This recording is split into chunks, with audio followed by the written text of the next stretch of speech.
Okay, we will get started. Good afternoon and good evening again.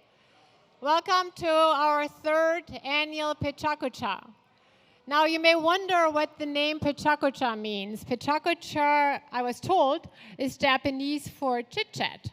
And that's what we're going to do today. So we're going to have some kind of lightning talks. I would call those TED Talks on steroids for you on some very interesting research topics. I think they're very interesting. I went to all of our rehearsals with our presenters today. So each college is represented today with one speaker. So you'll hear a myriad of different topics that are capturing really the breadth of our research here. And I chose to start us off with a presentation of my own today to give you a little bit more of an overview of KSU research since I'm new here. And if you haven't met me, I'm Karen Scapinato. I'm the still new, at least I call myself still new, Vice President for Research at Kennesaw State. And with that, let me get started. Okay, so I'd like to introduce you a little bit to KSU research and what we're doing here. Research starts with a question for which we are collecting and analyzing data, and then hopefully find solutions to these, and that can result in a number of different products. Now, research can happen on multiple different levels, from basic research that creates a new concept or new knowledge that then can be translated all the way to a new product that we often collaborate with corporations to bring it to the market. Now, when you think about research, you may think it's about a scientific lab. But research really can happen anywhere. Research can happen in a field, in a test lab, in a data center, an office, a library, and also anywhere in the world. And KSU research can really be found in any of these locations. Now, one of the hallmarks of KSU research is the incorporation of undergraduate students in our research. That allows these students to show and learn about how theoretical knowledge translates into practice. That teaches them practical thinking, critical thinking, problem solving, and leadership and collaboration. Just last year, we had 1,000 students participate in on-campus research projects and 3,000 students participating in internships. Now, with 45,000 students total at KSU, we're looking to expand this. Now, research requires a lot of resources from faculty to equipment, facilities, computation, and library resources. All of these resources require significant amounts of money. And the typical way to get money for research is through grant funding. Now, grant funding is really hard to get. It also requires a very lengthy process, and often the cost is not fully covered. KSU research has increased its external funding continuously over the last few years, speaking to the quality of research here. Now, let me tell you a little bit about the future of KSU research. We have identified 4 interdisciplinary research clusters that are shown here. One, health, applied technologies, sustainable communities, and innovative creativity. These interdisciplinary research clusters are sitting squarely in general fundamental initiatives that are innovation, community engagement, foundational knowledge, AI, workforce preparedness. Each one of these 4 areas is being led by 2 or 3 faculty research champions that are subject leaders in their area. Several of them are here in the audience today, and I invite you to seek them out and speak to them about what research is going here. Now, this is not new to KSU research. We already are researching in these areas. In the health field, and we have several mental health programs. We are looking at chronic diseases and the management of such. Rural health care. We are working on new prosthetics and using brainwaves to move a wheelchair around. On the technology side, we are working to keep you all safe by working in cybersecurity. We are improving traffic by connecting vehicles. We are exploring the new ways of digital payment and new ways to improve well-being and health through technology. Our researchers are also looking at new crops and how to grow these crops in an urban environment to tackle food insecurity. Our researchers are looking for the restoration of plants that are nearly extinct and at sustainable housing to look at our interest in sustainability. Last but not least, dance is teaching AI how humans connect. We are having a theater program that addresses the reoffense rate on youth offenders. We have video games with societal impact and innovative teaching and learning labs here. Another arm of KSU research is our innovation and commercialization arm. And our Hatchbridge incubator provides programming, space, mentoring, and funding opportunities to startup companies, as well as hosting networking events to meet like-minded entrepreneurs. Here are some of these companies that are currently housed in our business incubator. Among these are such that reward students for getting good grades in school and financial support for homeowners. In addition, we have a company that supports students that require additional help with learning. We provide these companies with digital community, workspace, resources, and accountability. In the future, we're hoping to provide a makerspace and expand our programming to Marietta and Northern Georgia. Lastly, I would like to finish up by inviting you to become involved. Become a community research ambassador. Let us work on your research needs and become a member organization. Utilize our resources. Maybe you would like to host a faculty at your corporation, support some student internships, or adopt a student yourself towards graduation. With that, I hope I gave you a little bit of overview of what KSU Research is, and I look forward to having you listen to our amazing researchers here, and hope you will be just excited to listen to them as I am. Thank you. All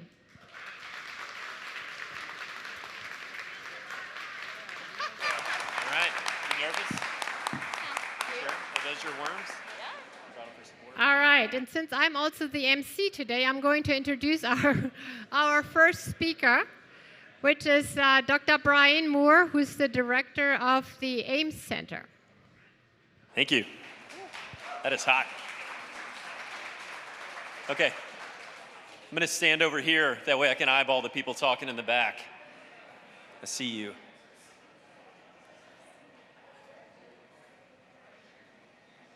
Trauma and anxiety is incredibly common. Many of us having experienced anxiety or stress during the most recent pandemic. Trauma, on the other hand, is a clinical term that approximately 90% of the population may report experiencing at some point in their lives. This is especially so for segments of our population, military and first responders. This is particularly problematic as their work requires them to experience high rates of trauma and stress in rapid succession. In Georgia, we rank 48th nationally for the provision of behavioral health services. So what do we tell our first responders and our military personnel when they need to see someone? In Georgia, we have 12 military installations. We have 96,000 active duty service members, 300,000 dependents who may have moved here against their will. We have 700,000 veterans, and we have over 600 unique police and fire departments. Hello, my name is Brian Moore. I'm a health psychologist, and this is a good news presentation. I'm here to represent the Center for the Advancement of Military and Emergency Services Research, KSU's investment in community-aligned and community-engaged research. In the Ames Center, we have 4 distinct cores, which I'll talk about. Here in a photo, you see some of our staff. We have roughly 20 individuals, and we have student interns from 3 universities across the USG. We have a 100% placement rate in industry and higher ed positions following graduation from KSU, something we are very, very proud of. The Ames Research Center was created at KSU to be the nexus of translational research science for our first responders in Georgia and our military personnel.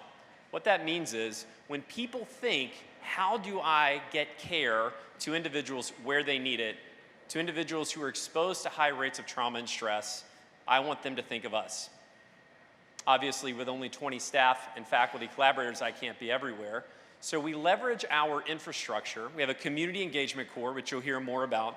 They go out and make friends for us. I have a clinical research core who develops evidence-based and evidence-informed interventions to target specific needs for the departments that you see here. I have a data analytics core, which you'll see some of, and I have a research and admin core that I lead and mostly doesn't do anything except talk in public. So here in just 2 years, we've now partnered with 4 state agencies in Georgia, including the Georgia Department of Veterans Service and the Office of Public Safety Support, and 30 different police and fire departments. So this is an audience participation part. I need everyone to say, yellow is good, purple is bad. Yellow is good, purple is bad. Okay, yellow's good, purple's bad. Remember that as we go through this. This is going to happen fast.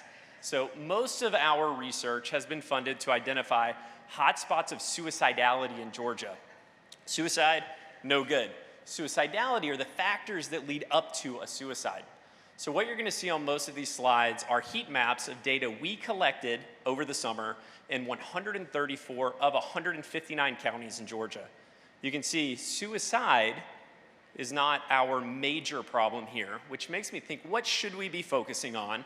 We have groups that are exposed to high rates of trauma. Should we intervene with them the same? The answer is no.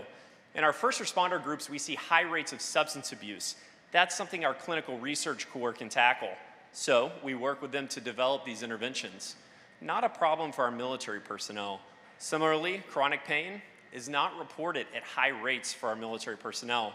For our first responders, the people who, if you fall, you need them to help you get up, experience high rates of chronic pain, high rates of substance abuse, which may exacerbate the perception of pain. These are things that we can work on. For our military population, our problem is loneliness. Remember, yellow is good, purple's bad. So we have to ask ourselves, how can we get out into the community, a footprint literally everywhere, to reduce a problem that's influencing over 1 million Georgians? The good news story is we have developed a peer support network. We have developed community engagement through our research clinical core, who works with each of those departments that you saw on the screen earlier to deliver evidence-based interventions unique to each department. We do a departmental assessment of culture, and then we work with them to tailor interventions specific to their needs. We introduce mental health. What is it? We talk about alcohol use. Many of you know me well. I like to drink. We don't go in and proselytize. We're not like alcohol is bad, but we inform people about what alcohol does to their body and how that may influence other pieces of their health and well-being. When we think about how do we address loneliness, we know resources exist. The question is, how do we get those resources together? Our community engagement core, led by Dr. Kristen Horan, received funding from the Department of Veterans Affairs, and in partnership with the Georgia Department of Veterans Service, brought 45 unique organizations from Georgia to Kennesaw State last year to hold the only suicide prevention summit in Georgia. So the second project I'm going to talk to you about is modeling community resilience. How do we do that? Well, we think about these populations who've experienced high rates of stress, high rates of trauma, and we think, well, some of them are staying together through this all. What is the secret sauce at the individual level that's helping them work it out? In partnership with the Arthur and Blank Family Foundation and the Rosalind Carter Institute, we have conducted over 20 different dyadic research interviews with couples who've experienced some severe trauma in their lives and somehow managed to stick together through it. So the question is, where do we go next? In just 2 years, we've covered the entirety of the state of Georgia, 30-ish police and fire departments, 4 state agencies. The Ames Center intends to go national. We're going to take a much broader look. We've already expanded into South Carolina, Florida, Puerto Rico, and Texas.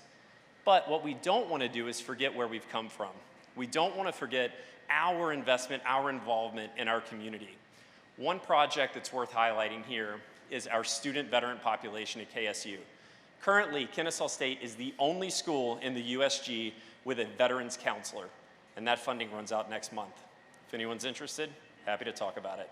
Thank you.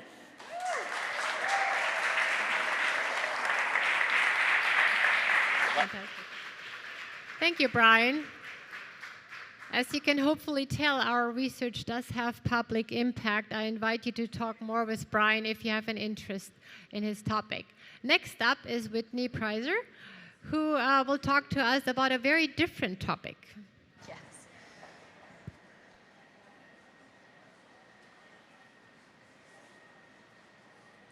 All right, so imagine a group of animals that make up to 40% of all life on Earth, but up to 95% of species are undescribed. This is the plight of parasites. And human parasites make up less than 4% of all parasites, and I don't advocate for conserving those, but wildlife parasites are super important to ecosystems. And one way to visualize this is look at their roles. So this complicated mess is a food web. The red and green balls represent species like birds or frogs, and the blue are parasites. And you can see parasites are thoroughly enmeshed. They help control host populations, and they help move energy throughout an ecosystem. So one example of this are the horsehair worms that infect crickets, and they cause the crickets to jump into the water and die. And this helps further the worm life cycle. But it also provides benefit to fish. So up to 60% of a fish's diet is made up of these zombie crickets. So the parasites are instrumental in helping keeping the ecosystem going. So parasites are super important, but they're very understudied. And this is where my research comes into play. I study parasites of wildlife like snakes, fish, and mammals. And there's parasites in every vertebrate species on Earth, so there's unlimited opportunities for me to study them. In particular, I study how parasites vary over space and time. Are there more parasites now than there were 100 years ago?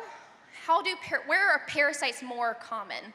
And then how do human impacts like urbanization and climate change, is that threatening parasites? Are some parasites at risk of extinction? So I do this using parasitic helminths. Helminths is an informal grouping of soft-bodied, primarily internal parasites, including the roundworms, the tapeworms, the flukes, and lastly, the spiny-headed worms. There's over 300,000 species of parasites on Earth, so many species.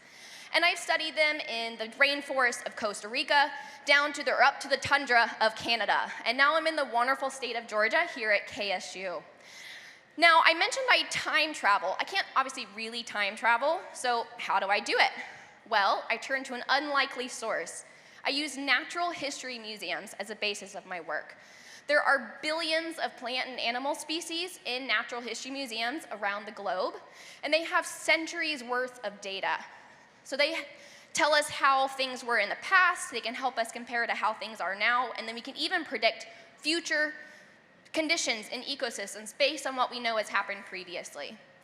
Now, unfortunately, parasites are very underrepresented in collections, as they were pretty much everywhere else, but luckily, there's another way for us to get data. When many animals are preserved in museums, the parasites are preserved right alongside them. So each fish, or each bird, or each mammal serves as a time capsule. So this is a fish that I dissected when I was doing my postdoc. It was collected in 1930 off the coast of southern New England at a depth of about 800 feet and by a research vessel. And this specimen serves as a time capsule. We can open it up and see what parasites were infecting these fish in the 1930s. So these are the organs that I've taken out, and right away, I can see that it was infected with multiple roundworms. These roundworms look like they were collected yesterday. They were very well preserved. But in actuality, they're more than 100 years old, older than anyone in this room. And so we're able to look into the past to see what parasites were there. And then we can put all this data together and look at how parasites vary through time. Are some parasites increasing, or are they decreasing, or are they staying the same? Are some at risk of extinction?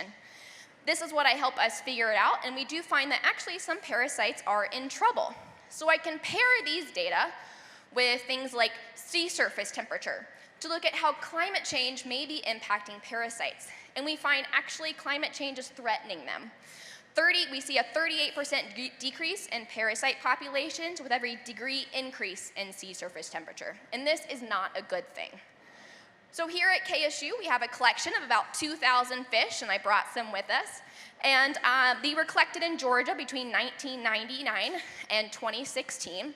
And I use these to answer similar questions. In particular, I look at how urbanization affects fish health and the parasite infections. So some current projects we have in my lab are looking at the impact of the Allatoona Dam on fish and parasite communities. We look at microplastics, how they impact fish health and parasite infections. And then I also look at how human population density is impacting parasite burdens. Are there more parasites in heavily urban areas or reverse? I want to tell you about another project I work on. I work with state and federal government agencies as well as wildlife rescues, and I use their dead specimens in my research to look at how terrestrial specimens are impacted by urbanization. Are terrestrial animals sicker or more healthy in these more urban areas? And I recently had the privilege to dissect a juvenile black bear that Georgia DNR brought me. Unfortunately, it had to be put down because it was a nuisance, but I'm able to reuse this specimen. And I was also able to give the skin and the skull to various classes at KSU in order to be used as learning tools in multiple classes. Very recently, I held an opossum dissection day for students in my lab. This was a great experience for them. They gained a lot of new skills. I promise you there are smiles underneath those masks. And they really enjoy the opportunity to get out of the classroom and get their hands literally dirty. I couldn't do my work without them, and I am so appreciative. So I also have a lot of collaborations. I'm always looking for more. So if you are interested in fish or wildlife health, please get in touch. Or if you work with hunting or fishing groups, I'd love to talk to you. I also do a lot of outreach with schools, and I'm always happy to talk about my work or science in general, so please get in touch. I have business cards over there. So in conclusion, parasites are very understudied, but very important. But we know basically nothing about them, especially in Georgia. So I'm really looking forward to being able to learn more about parasites in Georgia, and I hope that I've sparked at least a little bit of appreciation for them in the audience tonight. And like I mentioned, I have specimens, and I'd love to talk to you about them. Feel free to come look at them. Thank you so much.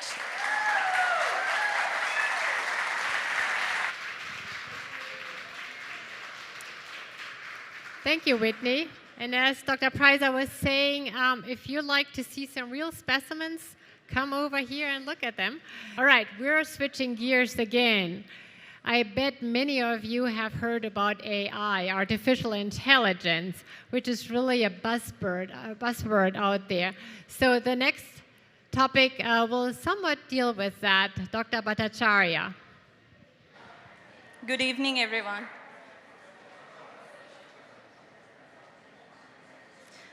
Artificial intelligence, or AI, is probably the most common term that people brings up in every conversation nowadays.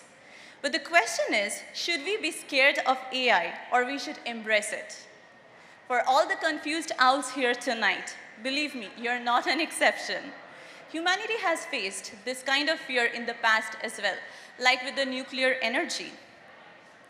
But many of you might already be imagining AI as this dark phase that you may have to face in the future, like what you have seen in the movie Terminator, where the AI robots fought with humans for supremacy.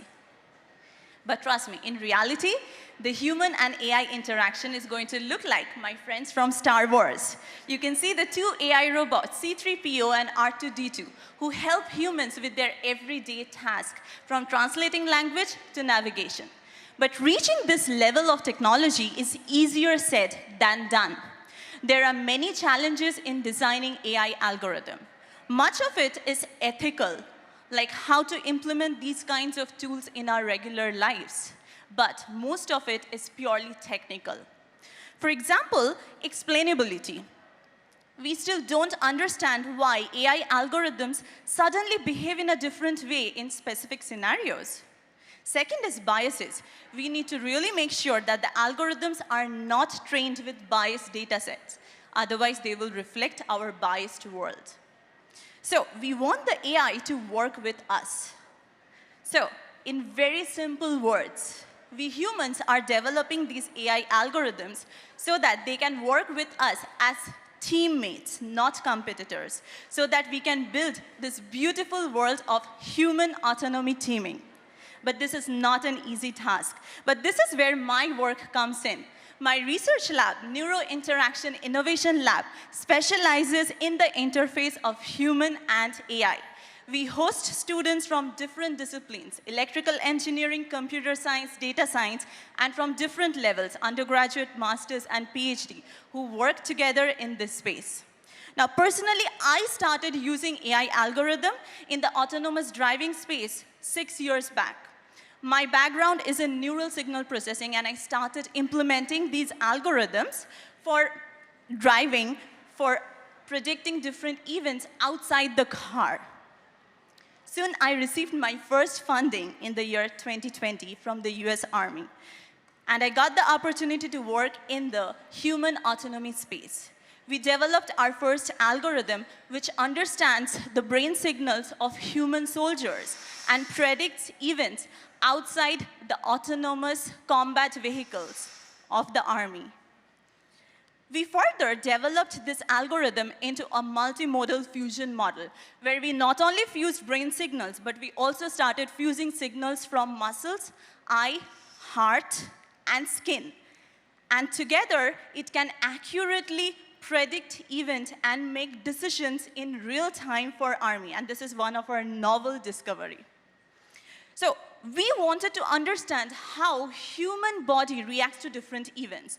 So we started focusing on one event at a time and trying to correlate that to different groups of physiological signals that work best for classifying those events. And here we are. Now, not only military space, one of my PhD students is also applying these fundamental discoveries in the civilian space. He's building an AI model that is capable of differentiating driving styles of new drivers with no driving history. And this can lead to a path where we can negotiate insurance premium for these drivers if they are classified as safe drivers. While working on this great AI project, we also identified very interesting design gap in AI, and we are calling it AI blind spot. For example, if there is a change in environment, most of the time, the AI algorithm screws up. But we humans do not, because our brain knows how to adapt. The great news is, we got funded this year from DoD to study the natural intelligence and understand how our brain adapts, and utilize that strategy to train the artificial intelligence. Now, for those who are thinking not all AI project is obscure, I want to let you know one of my PhDs is also using brain signals to control wheelchairs. For example, if you're thinking of moving forward, the chair takes you forward. This is mainly for people who are disabled and they cannot control their wheelchair with a joystick. Now, this is called brain-computer interfacing, and the technology already exists. But the specialty is, my student is using resting EEG signal. So the current technology takes hours and days to train the brain signals before the user can use the wheelchair. But our technique removes all of that. We are building a pre-modeled AI that can be used with the real-time brain signals for any user. Not only technical contribution, another important area that we are trying to focus is education in computer science. So all our contributions are published publicly so that anyone from anywhere can download the codes and algorithms, can improve it, and maybe make something better that can help the world. So at the end of the presentation, I would like to assure you that AI can be a great teammate as long as we humans are responsible about what we are designing and to what extent we are relying on it. You'll be surprised to hear that all the images that you have seen so far in my presentation are AI generated completely. So AI is already part of my team, and I think it's time for you to include AI in your team to make your life easy. Isn't that correct? Have a great evening. Thank you, everyone.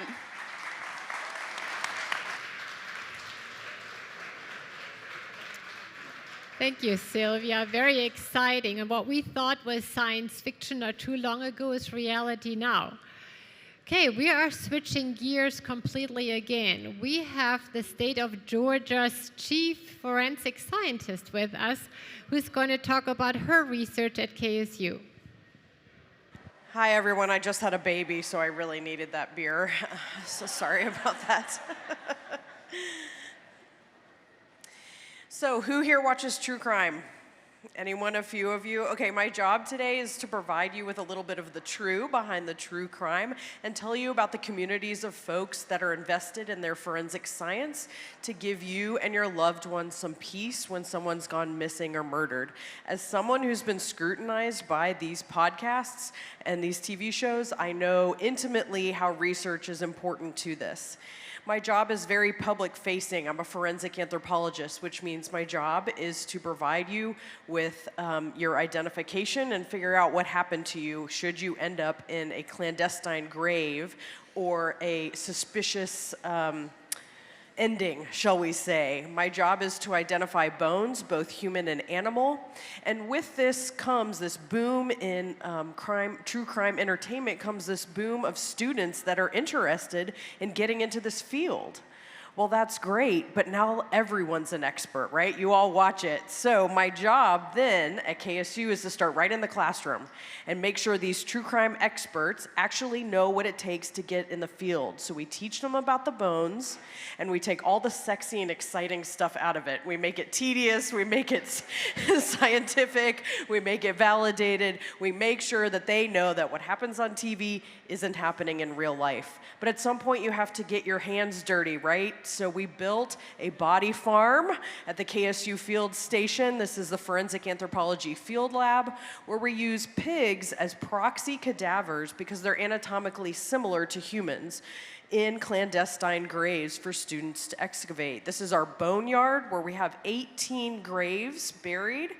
This teaches students to work in the soils and the climates that we have here in Georgia because many of them are going to be employed in our state directly after they leave KSU. These pigs are brought to us by the USDA, already deceased, so don't worry about that.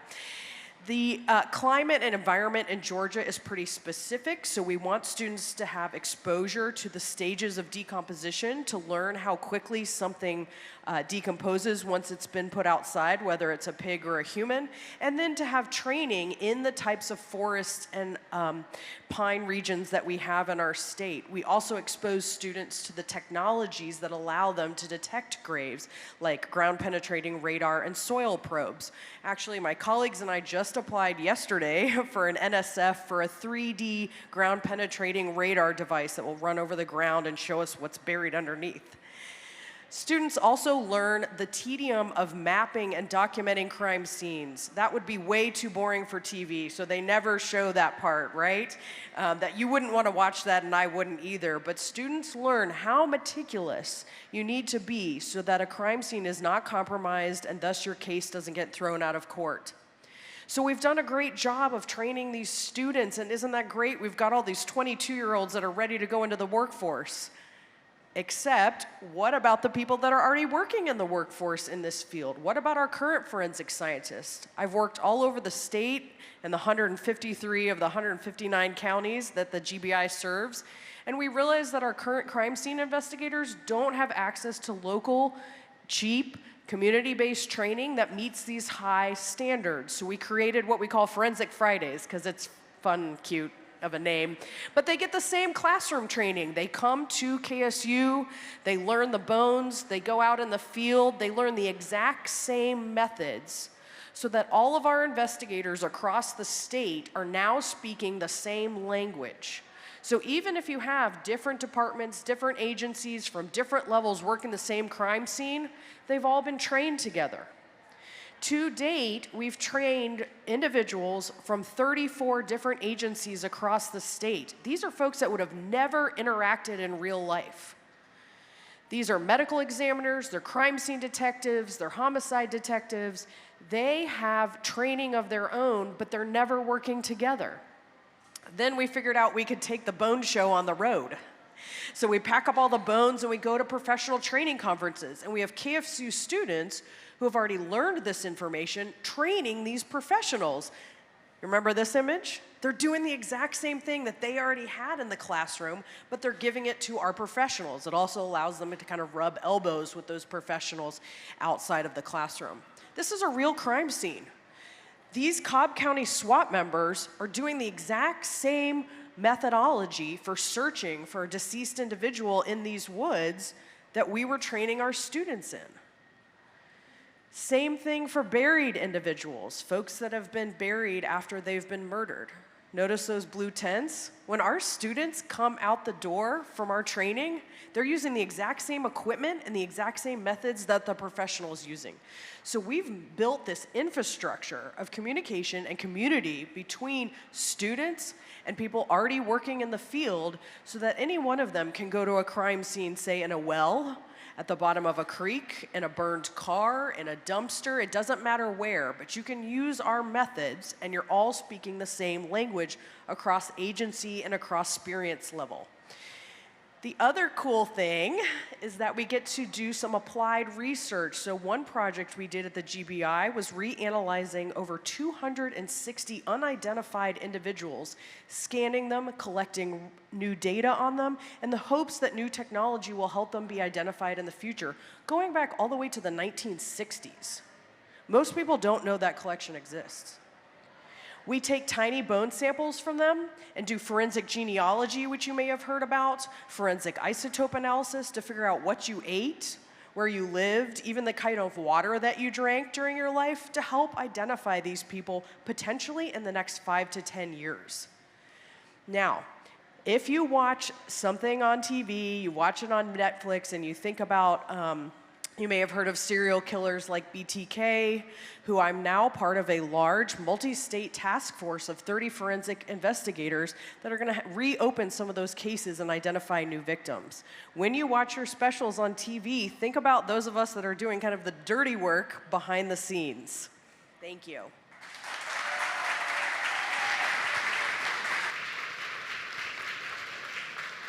Thank you, Alice.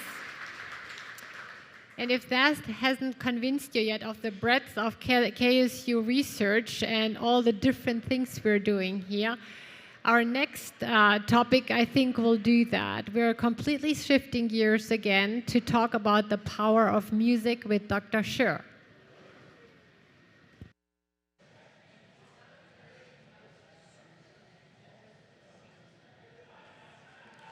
Good evening. My Music of Resistance and Survival project was developed to expand the outreach, educational potential, and societal impact of my cello sonata. My sonata incorporates Holocaust-era songs of resistance and survival with newly composed music. My research is informed by my work in archives, museums, and site locations in the US, Europe, and the Middle East. My survivor interviews inform my research and bring it to life. The cello sonata, in addition to being a standard concert work, is intended to provide Holocaust education through music. To convey the work of oppressed creators, I chose 4 songs that originated in ghettos, concentration camps, or among the partisans. The project engages audiences by sharing the music and the stories of these creators. We remember the past to inform the present. My hope is to engender greater healing and increased cultural understanding in our society. The outer movements of my sonata include songs of the partisans. This framing tells a different story of the Jewish experience during the Holocaust, a story of fortitude and resilience, of courage and boldness, and of the active struggle against persecution and genocide. From early versions like this, project components have evolved to comprise the source songs, my interstitial commentary about the source song creators, my sonata, and online educational and pedagogical resources. For example, I worked with our Museum of History and Holocaust Education to develop this online guide for primary and secondary teachers. The educational material and lesson plans support the staging of daytime educational events prior to evening concerts. I believe it is essential to include our youth if we are to take on intolerance and bigotry in our time. It is our youth who can carry these stories of resistance and survival to the next generation and who can strive for greater social justice in their time. The project's components are adaptable to different venues, circumstances, and audiences.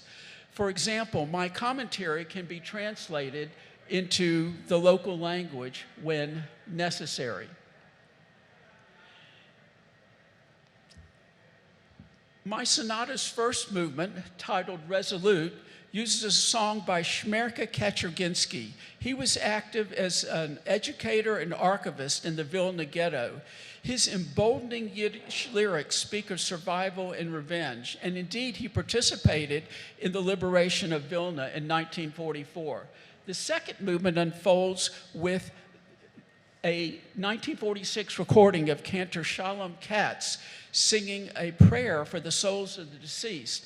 Katz recounted that his life was spared when he sang this prayer just before a mass execution during the Holocaust. Also in the second movement is the comforting lullaby Vigala.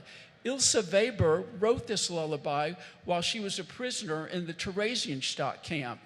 The lullaby provided solace and healing in lieu of the medicine that was not available in the children's infirmary where she worked. Weber was deported to Auschwitz in 1944, where she and her young son were sent to the gas chambers. This manuscript of her lullaby, which was buried in Theresienstadt along with her other songs and poems, was recovered after the war. Let's hear the beginning of her lullaby from a project concert in Wellington, New Zealand.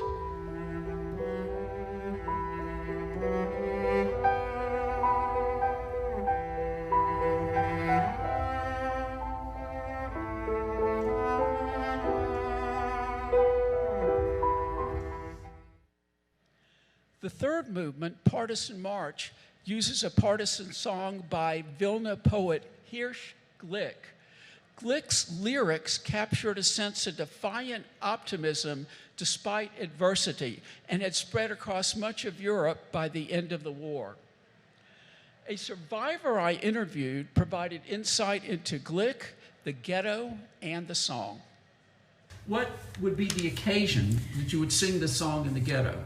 We got together, young people, you know, you got together and you sing and you hope that it's gonna get better.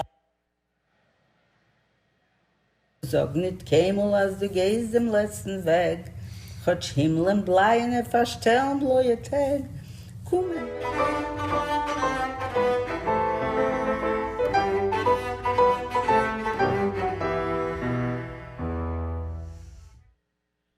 Audiences on 4 continents have remarked that the music touched them deeply, often in an emotional way. They also noted that the music and historical information reinforced each other, deepening the meaningfulness of the event. My cello sonata has been broadcast, along with the radio host commentary about my work, 5 times on Performance Today. My recent album has been highly praised in the national press. All of this serves to further disseminate the project to wider and wider audiences. My project seeks to counter racism, anti-Semitism, Islamophobia, and all other forms of marginalization and hate. Instead, it seeks to promote healing and to increase intercultural understanding, tolerance, and mutual respect. Thank you.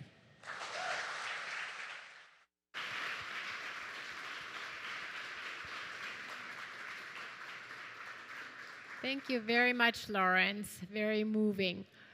Okay, our next speaker gets us back into the application of technology to various projects. Dr. Minsu Beck.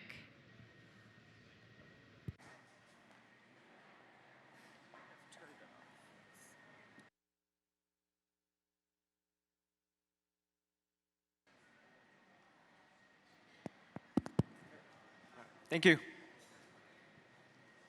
All right, thank you. It is an honor to be here and talk about my research, construction analytics. In this talk, I'll talk about our transportation systems, data integration challenges, and the potential of the construction analytics. In Georgia, we have three major highway systems: Interstate 75, 85, and 285. They serve as lifelines for us, connecting us to work, family, and leisure activities. They are also critical for our economies by conveying goods, services to our communities. But to maintain this system, we need to make substantial,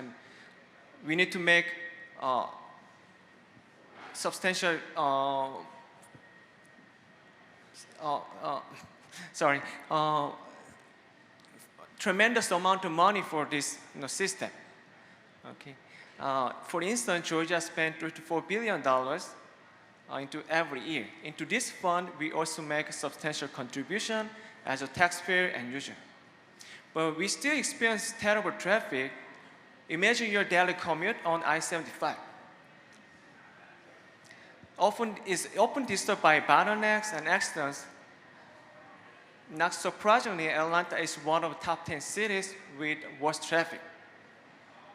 In addition, federal report shows that 84% of transportation agencies experience cost escalation because of inflation and market dynamics, which undermines the efficiency of our investment to the system.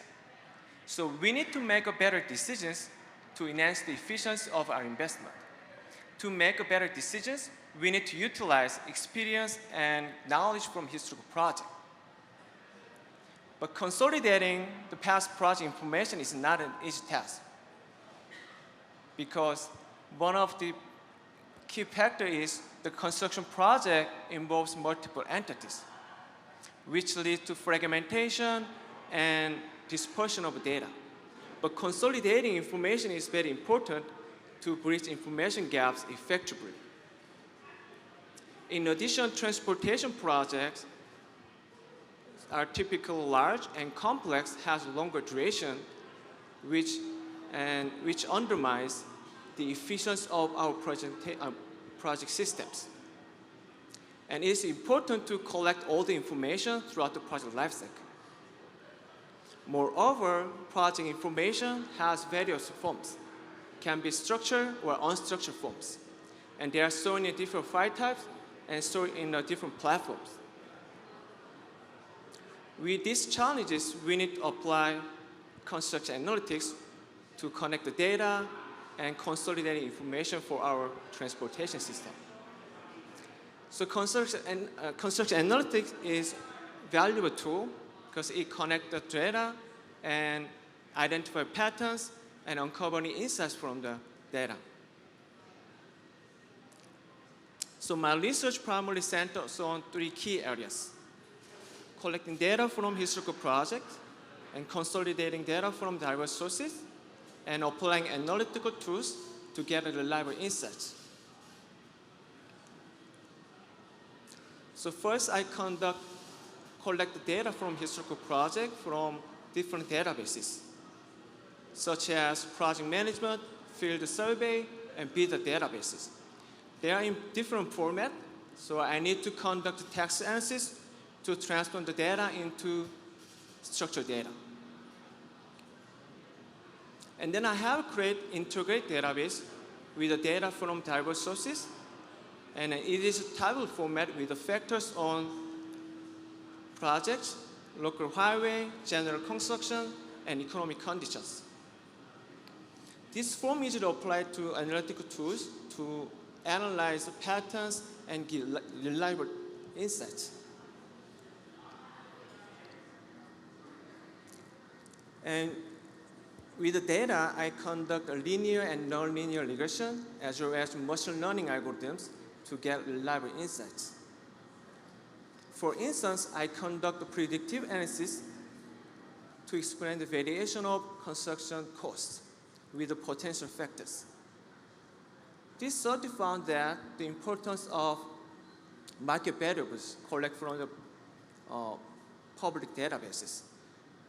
And also it highlights project factors and market variables has significant impact on construction costs, especially availability of contractors and local supplier has significant impact on project costs and building performance. And also I conducted discrete analysis to uncover patterns of cash flows. I identified key patterns of cash flows and identified their differences. This study provides valuable understanding on resource allocation and budget management at the program level. When looking holistically, the outcome of my research is a cornerstone building standard platform for sharing and connecting data with the construction analytics to provide valuable insights for transportation system.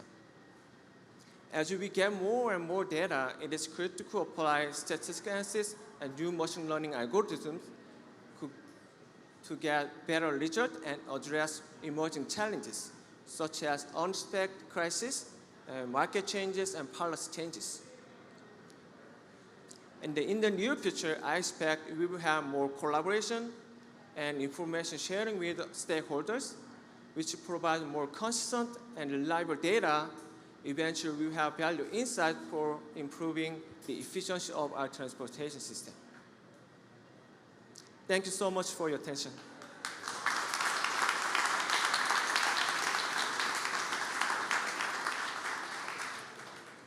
Thank you, Dr. Beck. So Dr. Beck's project is heavily involved in large data analyses, and we're going to stay with that theme now and look at how large data analyses can be applied to a very different project.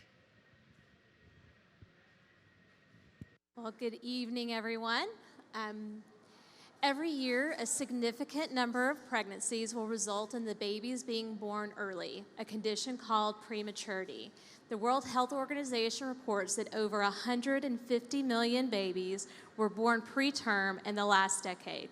Chances are you or someone you know has been touched by a preterm birth in some way. Infants who are born before 37 weeks are considered premature. The earlier the infant is born, the more medically fragile they are. Typically, being born early puts the infants at increased risk for dying or having other serious medical conditions like chronic lung disease or developmental delays. These infants are typically treated in the hospitals within the neonatal intensive care units or the NICUs. This is where they're able to receive the specialized care that they need. Once the infants are medically stable, the care focuses then on having them grow and develop, which usually takes a lot of time because we want their little lungs and bones to develop. So our goal here at KSU is to help provide clinicians with more information about preterm infant size and growth over time, how they impact different outcomes, ultimately to impact patient care in such a way that saves lives and improves the quality of lives, which we do save. So you may wonder how one enters this area of research. Well, you go on vacation with your friend who looks at you on the cruise deck and says, I need your expertise as a biostatistician and programmer to help me on a project that I'm working on. So as we set sail for Mexico, my journey into preterm infant growth research began. On this, I collaborate with two clinicians, Dr. Olson, who is a neonatal dietitian, and Dr. Clark, who is a neonatologist. They provide me with the clinical questions that me and my team then use clinical data to answer. All of the questions we answer are related in some way to preterm infant growth and size. Part of the routine growth assessment of preterm infants is that their weight, length, and head circumference are measured. Now keep in mind, these are very tiny infants, so optimal growth are very small increments as well. So it's very essential that we have the right tools and equipment for the clinicians to be able to track this growth. One of the tools that we use are growth curves. If you've had kids, you may have heard about percentiles of their growth. Well, there are actually unique curves for the NICU population, and these allow comparison of the infants to their peers born at the same age. Based on these growth curves, infants are then classified as small, appropriate, or large for their gestational age. Those classifications are then used by clinicians to identify infants who are at increased risk of different outcomes, as well as to better target nutrition for the infants who are in the NICUs. Now, one of our clinical collaborators noticed that infants who were approaching discharge from the NICU were classified as appropriate for their weight, but they look a little different, right? So some are short and chubby like a bowling ball, while others are long and very skinny like a string bean. So this began a part of our research where we started looking at the proportionality of the infants. So basically a weight for length rate so we can help the infants grow proportionally. So really we're using this proportionality to identify disproportionate growth so we can provide targeted nutrition to help the little infants grow, hence Grow Baby Grow for the project name. So to answer these clinical questions, we use a large data set of infants from approximately 20% of US NICUs. This translates to about 1.5 million babies. The size of our data set allows us to answer questions that other research teams are not able to answer. So now that we have the clinical questions from our clinical collaborators and we have our data set, me and my team of students began our research and quest to find what is the best measure of proportionality for these preterm infants. So we pushed up our sleeves, we dug into the literature, pulled out our statistical toolboxes, and were able to identify that BMI is the best measure of proportionality. This is something that was not previously known for this particular population of babies. So we are actually blazing a trail and filling in gaps in literature to better provide information to the clinicians about BMI and how it can be used in practice. We have a series of publications in medical journals, all of which involve both undergraduate and graduate student authors, providing clinicians with additional tools and information on how you can use BMI in medical practice. So this work led us to a successfully funded grant from the Gerber Foundation.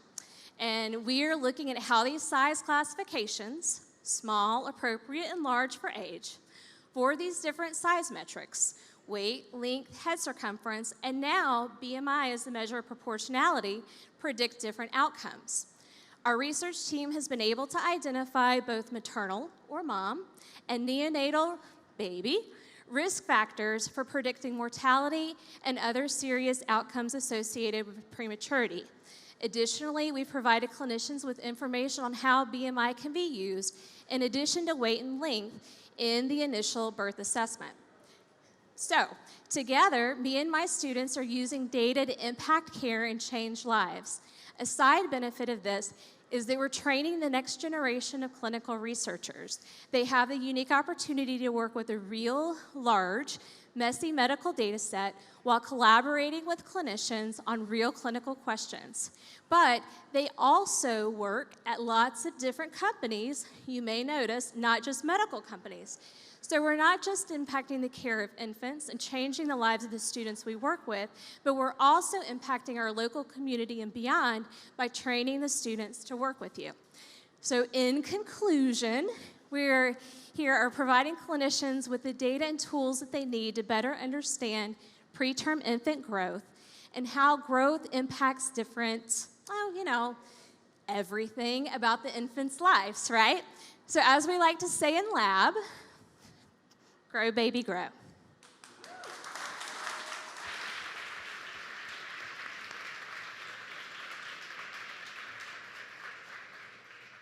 Thank you very much, Nicole. So our last two presentations will stay with us in the health area. Now, before you leave after our last presentation, we will have a task for you. So please don't run out to the bar or to get more food. Because we would like to give out 2 prizes to our presenters today. So our next presenter is Dr. Wei Wei Chen, who's going to talk about hospital care. Good evening, everyone. I would like to bring your memories back to 3 or 4 years ago about hospital. Now, let's say, unfortunately, you have to be hospitalized, but you can choose when that would happen. Now, if you have choices between 2019 and 2020, what would you make the choice? Would you prefer to be hospitalized in one particular year. Hopefully, your memory of hospital care is not too different from what is showing in this picture. You are in a hospital room, fully equipped with all kinds of things you need, and you have doctors on your side. You feel safe because you are in the good hands.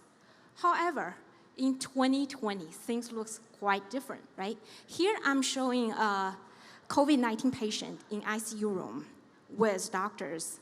And the doctors are fully equipped with front head to the toes, covered by PPEs, and then they even hand their pictures in front so that the patient can tell who they are, right?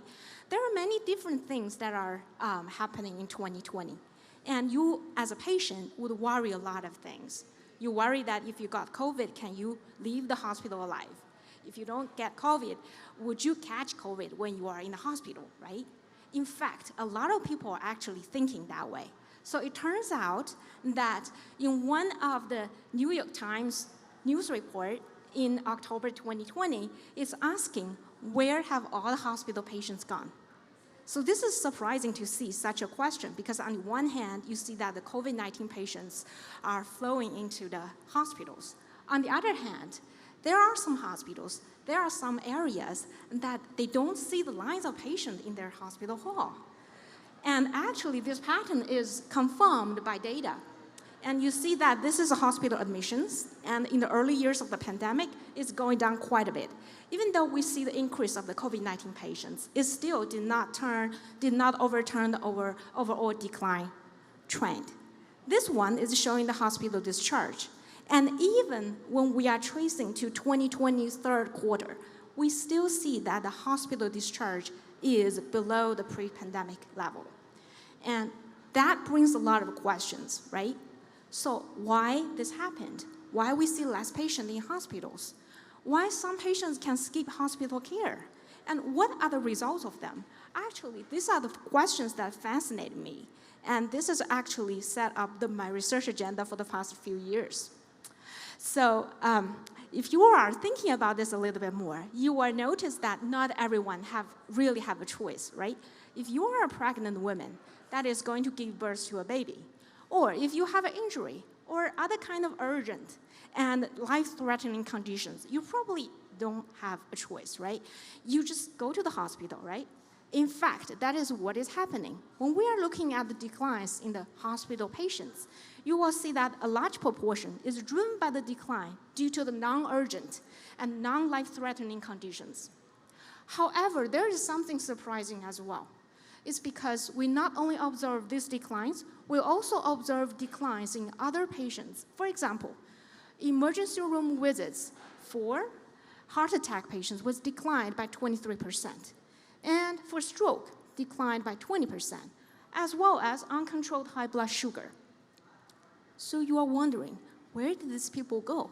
How could they avoid hospital care, right? We know that pandemic certainly did not kill these diseases, right? So in fact, a lot of people choose to forwent or delay their care. In 2021, 1 in every 5 people are actually delaying or missed their medical care. In 2020, this number is even higher, 1 in 4 people. And this is not affecting everybody equally. Some people are more likely to avoid this kind of visits, urgent and emergency care. People with disabilities, people with more underlying conditions are more likely to miss this kind of care. And you wonder, these people are actually more in need of care. How could they do that, right? Is there any consequences if you delayed care? Do people show up in hospitals with sicker conditions or with more severe conditions, right? In fact, it is. If we're looking at the case mix index, which is measuring how complex, how severe the situation is going up. If you are looking at the average length of stay for hospital admissions, it's getting longer as well. All that is telling us people are sicker when they are going to the hospital, right? All right, so that's about what's the consequence if you keep delaying your hospital care. What about the outcomes in the hospital care? What about the quality of care? In fact, when I pull out data from the national inpatient sample, I see that the in-hospital deaths is increasing from 2019 below 2% to close to 3% in 2020. That is covering everyone, okay, including the COVID and non-COVID patients. I have a study that is looking at non-COVID patients. I'm using national data from insurance claims, and I find that after adjusting for people's comorbidity and other characteristics, still you see the odds of inpatient death becoming 1.2 about that level of the 2019. So this is not fun, right? Fortunately, we are gradually transitioning out. We hope everything is recovering. However, just like patients that are suffering from non-COVID, we still see there are problems that are not going back to normal in hospital care or in healthcare in general. So you see reports talking about there are safety measures, there are quality measures of hospital care or healthcare that are still below the pre-pandemic level. Actually, these are some of the research questions I'm pursuing in my ongoing project. I like to bring this kind of discussion into my classroom. So this is one undergraduate class I'm teaching of health economics. I challenge the students to come up with research questions of their own. And this is a screenshot of what they come up with. They cover a wide variety of different topics. So hopefully, with our effort, with everybody's support, these real healthcare-related issues can be addressed better in the future. Thank you.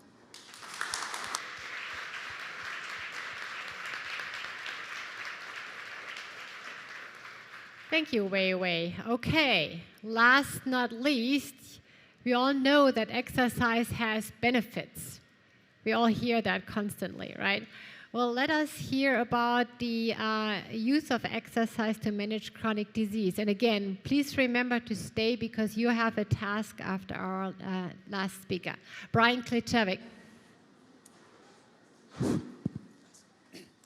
Good evening, everybody. So tonight we're going to talk a little bit about type 2 diabetes. Now, when you think of type 2 diabetes, you might think of elevated blood glucose, you think about all the finger sticks, you might think about the association with the obesity or the Wilford Brimley commercials like I usually do. But if we do not get this disease in check, we don't get it treated, the progression of it is much, much worse.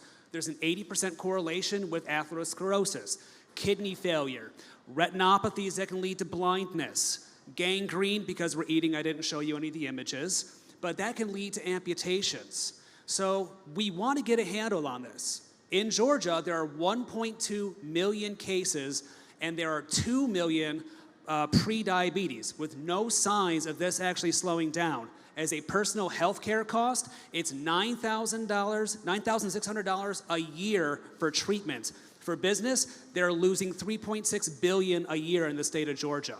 So what if I were to tell you that there is a pill that can stop the progression of type 2 diabetes, possibly reverse it, or prevent anyone from getting it? Would anybody in here take that pill? Would we be interested in that? I would say so, yeah, I'd be interested. Now, what if I told you that pill came in the form of exercise? All right, maybe we're less excited now, right? And you wouldn't be alone. Exercise adherence in the United States is pretty abysmal. And we need to find ways to combat that. There's many barriers that are reported. One of the most common barriers that we do hear, though, is a lack of time, right? I don't have time today. I can't really fit this in my schedule. And so we as healthcare providers have to find ways to circumvent this, right? To find ways to get people to become more engaged. And so that brings me back to 2010, and I'm in my PhD program, and I fancied myself a CrossFitter. And so I'm going to the gym, but what I'm beginning to notice is more and more previously sedentary people are getting involved, or they're getting excited, and they won't stop talking about it. I'm like, this is great. This is what we've been looking for, this type of excitement for exercise. And so I run back to my PhD advisor. I run back over to the conferences, and to my surprise, the field had a very negative reaction to it. They didn't like it. They wanted to keep promoting the traditional-based exercises that already had bad adherence. People weren't really enjoying it. They weren't getting that involved, but this is what they wanted to promote. And a lot of this had to do with their fear for safety. And I was just, but why? How exciting is this that we actually found something that people are happy about and want to be engaged with? So I decided, you know what, I'm going to answer this question, or at least I'm going to try, and I want to go ahead and see how dangerous is this. And so for my dissertation, what we did was we took a traditional bout of CrossFit. It's about a 20-minute bout, 5 pull-ups, 10 push-ups, 15 squats, 20-minute circuit, and we compared that to a 20-minute bout of treadmill running intensity matched. And we looked at blood markers of cellular stress, we looked at cardiac autonomic stress, and we wanted to see what happened. It was great, it was safe, right? There wasn't much of a difference between those two. That's good, all right. So that's one piece of the puzzle. Well, then I graduate and I get to KSU and I decide, you know, this would be a great type of intervention for at-risk populations, but we're not quite ready yet. So with some internal funding, we decided to see what the dose response is. So we looked at a sub 5-minute bout and compared that to a 15-minute bout. And with the gracious funding from KSU, we were able to take a look at various markers of adaptation and cardiac responses. And we wanted to see how they stacked up against each other. And what we saw was they were pretty equivalent. They were equal. All right, this is cool. All right, part 2 of the puzzle. So we figured out that it's safe. We got a minimal dose we can work with, but it's still too intense for, let's say, sedentary type 2 diabetics. So we needed to kind of water this down. So the first step we had to do is take a look at the normally prescribed exercise. We have aerobic training, resistance training, HIIT training was getting pretty popular, some of the CrossFit, but this all had a minimal time requirement of 150 minutes or more per week. And we already figured out we don't have enough time, right? So how can we do this? Well, what we decided to do was we were going to take some of the exciting features of CrossFit and water it down a bit, and we had a modified squat, modified pull, modified push-up, modified squat, and they did it for a 5-minute circuit 3 days a week and gradually progress to 10 minutes and 4 days a week. Not a huge time, but, oh my goodness, guess what happened? Metabolic profile improved. We saw lean mass go up. We saw a decrease in blood pressure. This is great. This is exciting. So what we decided to do is we needed to see this in a larger scale. And so we took this pilot data and we were fortunate enough to get a federal grant. And this is what we are currently working on right now. So we're doing a larger scale at-home intervention of that type. And we are comparing it to the traditional 150 minutes of aerobic training. And so we're going to try to see what the adherence differences are. We're going to see what the improvements are. And so we're going to stay tuned for that. But this was not ever intended as an end-all intervention. It's meant as an on-ramp to get individuals to get to that 150 minutes because that's probably the barrier. Too much, too soon. So we want to get most bang for buck early on. Now, ultimately, what we would like to do here at Kennesaw is eventually create a form of a health clinic or health fitness center for clinical populations. Healthy people, where do we go? Gold's Gym, Planet Fitness, and we behave and we're quiet. But where do individuals with clinical diseases go to get the proper type of instruction? Okay, so look under your chairs. You don't get a car. There's no car. But honestly, look under your chairs. There's cards there. It has the information for diabetes prevention. And if you guys really liked what you heard tonight with everyone else's research, there is a QR code. You can go ahead and see what is being done at KSU. Thank you very much.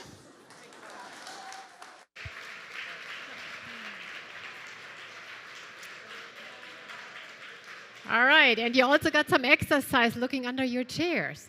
All right, so this concludes the formal presentations today, and I hope that we were able to convince you that KSU research not only has a tremendous breadth of different topics, but we're also ready for our ever-changing environment and for what's next.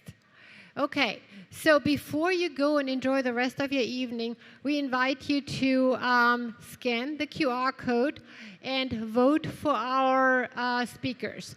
You will see that 2 of our presentations are not listed there. Dr. Moore, the second speaker today, or first after me, and my own presentation are not listed. That is because Dr. Moore works actually in the Office of Research, and of course, I'm your MC.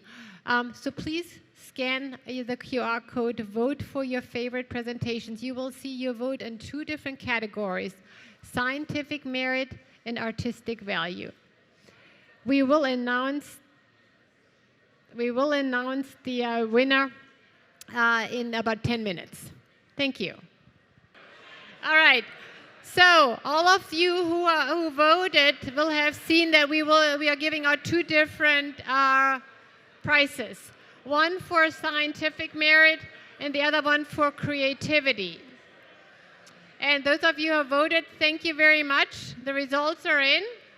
The winner for scientific merit is Dr. Alice Gooding.